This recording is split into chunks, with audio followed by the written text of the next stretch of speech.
Mañana es Día de Acción de Gracias en los Estados Unidos. La mayoría de las familias de este país se van a reunir alrededor de una mesa para tener un tiempo especial de familia.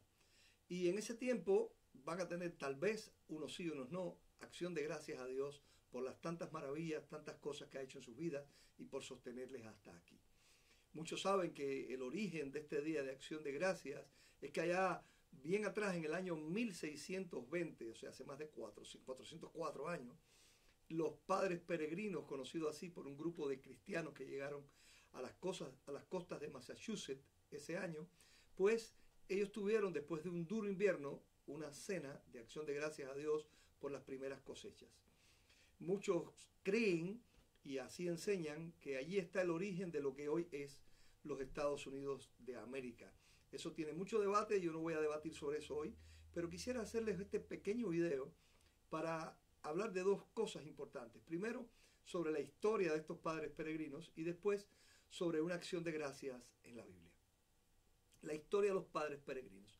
Aunque algunos piensan que para ellos esa acción de gracias solamente fue por haber podido sobrevivir el invierno, los que pudieron sobrevivir, porque muchos murieron, y haber obtenido sus primeras cosechas y haber podido tener ya de alguna manera un comienzo, la gran realidad es que si uno se pone en la vida de esas personas tenían mucho más por qué dar gracias a Dios. Este grupo de personas era un grupo de cristianos que eran miembros de una iglesia. Esa iglesia originalmente surgió en una ciudad inglesa del norte de Inglaterra, en una ciudad llamada Gainsborough. Allí hubo un centro de cristianos puritanos que se dedicó a la investigación de la palabra de Dios. En Inglaterra hubo dos movimientos importantes en el siglo XVI y siglo XVII. El movimiento puritano y el movimiento separatista inglés. El movimiento puritano fue un movimiento que surgió por cristianos ingleses que regresaron de la persecución de María la Sanguinaria en el reinado de Isabel, la reina Isabel I de Inglaterra. La reina Isabel I había declarado en el año 1557-59 el acta de supremacía, en el cual ella se autoproclamaba como la soberana de la Iglesia de Inglaterra. Pero aunque esto suene feo a nosotros, realmente trajo una estabilidad al país que hacía años se estaba debatiendo entre catolicismo y protestantismo. El protestantismo inglés no era el protestantismo del continente europeo, de Lutero, de Zwinglio, de Calvino, sino más bien una pequeña reforma interior. ¿Y qué sucedió? Cuando María la Sanguinaria muere, que Isabel toma el poder, ella decide tratar de buscar puntos en los cuales pueda unir a la nación en esta división que había de persecución unos a los otros durante los reinados anteriores. Y bueno, establece esta acta de supremacía. Muchos cristianos que habían huido al continente pudieron regresar bajo la promesa de no persecución a nadie por estas creencias, queriendo unir a todos en la Iglesia de Inglaterra.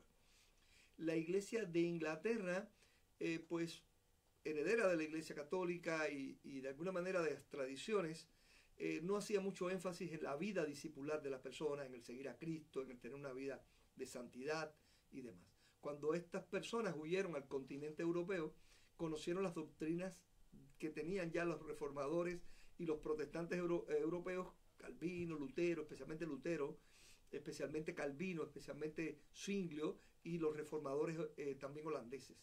Y ellos vinieron con doctrinas puras, eran doctrinas más pegadas a la palabra. Cuando regresan a Inglaterra, que de pronto se están reuniendo ahí en la iglesia inglesa, pues ellos empezaron a predicar la santidad y el estilo de vida de discipulado. Bueno, pues no fueron bien vistos al principio, no fueron bien vistos y les acusaron de puros. Esos son puritanos. Y ese fue un movimiento. Y ese movimiento puritano produjo después el movimiento separatista inglés, donde estas personas que se sintieron que no encajaban en la iglesia oficial, se separaron y formaron congregaciones en casas y demás. Congregaciones que fueron en muchas maneras con gobierno congregacional, donde adoraban a Dios. Bueno, pues en Gainsborough se formó una iglesia de este tipo en 1602. Allí habían algunos hombres que fueron muy importantes en la historia del cristianismo de Inglaterra y también posterior, que fueron Thomas Helwig, John Murton, William Brewster, William Bradford, John Robinson. John Robinson, muy importante, venía con los padres peregrinos, y Richard Bernard. Bueno, estas personas en alrededor de 1602 constituyeron una iglesia separatista y congregacional. El grupo creció. Para 1606 se unió allí un hombre importante en la historia de los bautistas que fue John Smith. John Smith se hace miembro de esa congregación y pronto llega a ser un pastor. Él venía de haber estudiado en la Universidad de Cambridge y haber sido ordenado como pastor de la iglesia anglicana, de la iglesia de Inglaterra, y había sido un puritano total. Se separó de la iglesia y fue a esta iglesia congregacional, a esta iglesia separatista. Bueno, el grupo siguió creciendo, creció bastante, y al final tuvieron que dividirse en dos grupos. Un grupo empezó a reunirse en una ciudad cercana, en Scrooby Manor House. Scrooby Manor House era el lugar donde vivía el cardenal de York y Yorkshire. Y esta zona ahí es la zona donde está cerca el bosque de Sherwood, del famoso Robin Hood. Pero es una zona hermosa de Inglaterra. Y ellos empezaron a reunirse allí. Estos dos grupos siguieron creciendo. El grupo que estaba en Scrooby Manor House, bueno, pues se quedó bajo la dirección de Robinson, de John Robinson, y el grupo de la ciudad, John Smith, estaba al frente de esta iglesia. La persecución para estas personas que estaban siendo separados se habían separado de la iglesia, llegó en algún momento y ya venía sucediendo, y llegó a la ciudad. Así que a ellos no les quedó otra que salir huyendo de la ciudad. La decisión fue salir para Holanda. Salieron en dos grupos.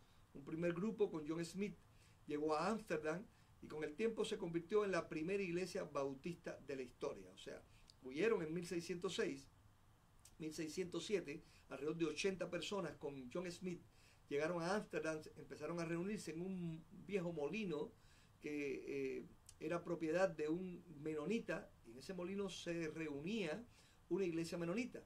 Allí John Smith y su congregación, entre los cuales también estaba Thomas Helwyn, pues conocieron las doctrinas menonitas acerca del bautismo de creyentes por inmersión y les llamó poderosamente la atención. Para 1609 habían aceptado este bautismo y decidieron desintegrar la iglesia y decir, no somos una iglesia, las personas adultas debían ser bautizadas. John Smith se bautizó él mismo y después bautizó a 40 personas y formaron una iglesia, la primera iglesia bautista del mundo. Después, este grupo, John Smith, decidió unirse a los menonitas. Thomas Helwyn regresa a Inglaterra, a Londres, y funda la primera iglesia bautista en Londres en 1612. Bueno, mientras esto estaba ocurriendo, el otro grupo liderado por John Robinson también va para Holanda alrededor de 1608. Alrededor de 100 personas van allí y ellos se establecen en otra ciudad, en la ciudad de Leiden.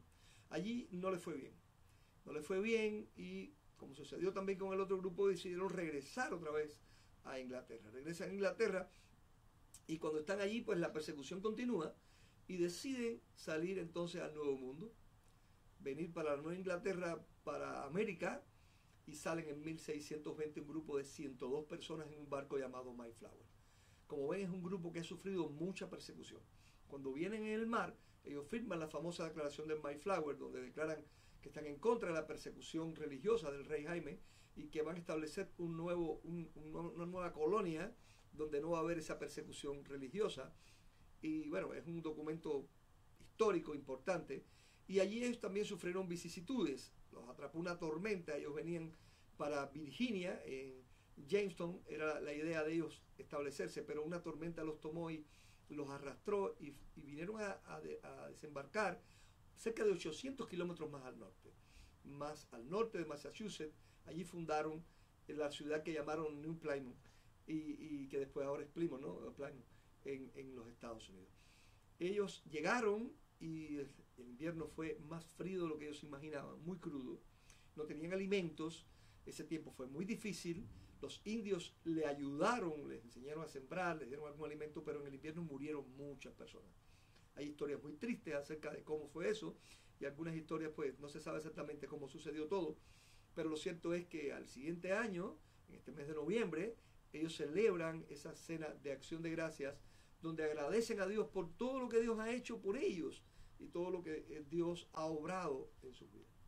Así que no solamente dieron gracias por la comida que comieron ese día y por sobrevivir un invierno, sino porque estaban abriéndose a la oportunidad de vivir en un nuevo país, en un lugar donde no sufrirían persecución. Llevaban más de 20 años, hermano, desde que se fundaron como iglesia en 1602 hasta 1621, de 20 años en persecución, huyendo, yendo de un lugar a otro, a Holanda, regresando y asumiendo riesgos tremendos, y ahora estaban establecidos en una nueva nación. Ese es el origen de la acción de gracias.